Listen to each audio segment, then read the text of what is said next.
Great business leadership. You know, it's, I'm not saying it's easy, but it's not that hard to make a lot of money. And I would like to think that all successful entrepreneurs are successful because they are upstanding citizens and they're highly ethical.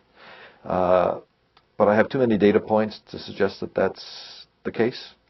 To me, when I think about great leaders, I think about people who inspire others to do good things. And one of the reasons why I'm so passionate about entrepreneurship is that the entrepreneur isn't just creating a business, they're creating an organization. And an organization has a personality, just like a person does. And that personality can be sort of innovative and creative and open and ethical, or it can be mean and nasty. And the wonderful thing about being an entrepreneur is that you create an organization, you can create a culture. And by creating a culture, you change the way people live.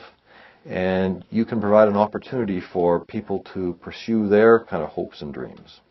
And I guess my passion for entrepreneurship comes from the belief that there are many ways to influence social change, but one of the most powerful is to create a successful organization that delivers to customers what they want, delivers financial returns to investors, that provides a work environment where people want to show up in the morning, and an organization that caters to sort of an evolving world in a proactive way.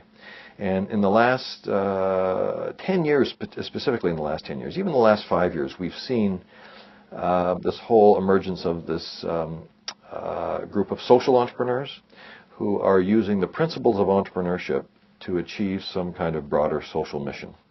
And it might be trying to develop a financially self-sustaining model for basically a not-for-profit, or it might be a mission-driven for-profit business. And if I think about sort of what's happened in the field of entrepreneurship in the last 10 years that is really exciting, it's the coming of age of this idea that making money and doing well for yourself financially is in no way at polar ends to actually providing a good quality service, being a good citizen, and creating a great place for people to work. And that entrepreneurs, and some of our greatest entrepreneurs, are really change agents, and entrepreneurs are now embracing that as a worldview, and I think it's just fabulous.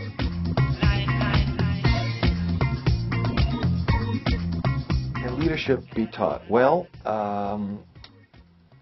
partly. I think that there are probably some sort of core attributes that great leaders have that are just part of their DNA that can't be taught. But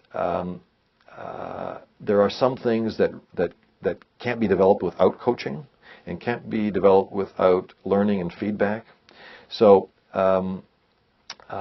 we've come to learn a lot more about what it takes to be a great leader. And what it takes to be a great leader is the capacity to really understand yourself well, be able to control your own emotions, and not be driven by impulsive emotions. It takes great social skill in terms of being able to manage and develop and coach and motivate others. And it also takes reaching deep inside, because there's many different ways to be a leader. And the great leader is not necessarily the most charismatic leader. A great leader is someone who has very strong personal values and lives those values and is able to communicate those values in a kind of a consistent, coherent way so that people want to follow. And leaders provide great value by providing a sense of purpose to their organization. There's nothing worse than showing up on a Monday morning for an organization that you have no sympathy with its purpose. You have no sort of affiliation or identification with what they're doing. So leaders provide great value by specifying the purpose of an organization and living through example or leading by example, how that connects with their personal values. The people that I think are doing the greatest things in America are not necessarily the people who you'll read about in the newspaper every day. There's lots of examples of wonderfully successful people who are giving back, and I think of a few people like Richard Branson or Bill Gates. Absolutely wonderful people who've made a lot of money, but see that that comes with a lot of responsibility, and they're trying to find ways to give back.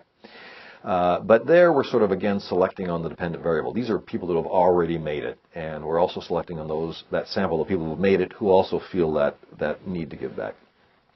The people that I admire the most are the people that are at early stages of their ventures, are struggling, but they are committed to making a difference through their entrepreneurial efforts to create wealth for themselves, but also to create wealth for society and their employees and their customers. And they see their endeavors as explicitly involving some kind of social purpose.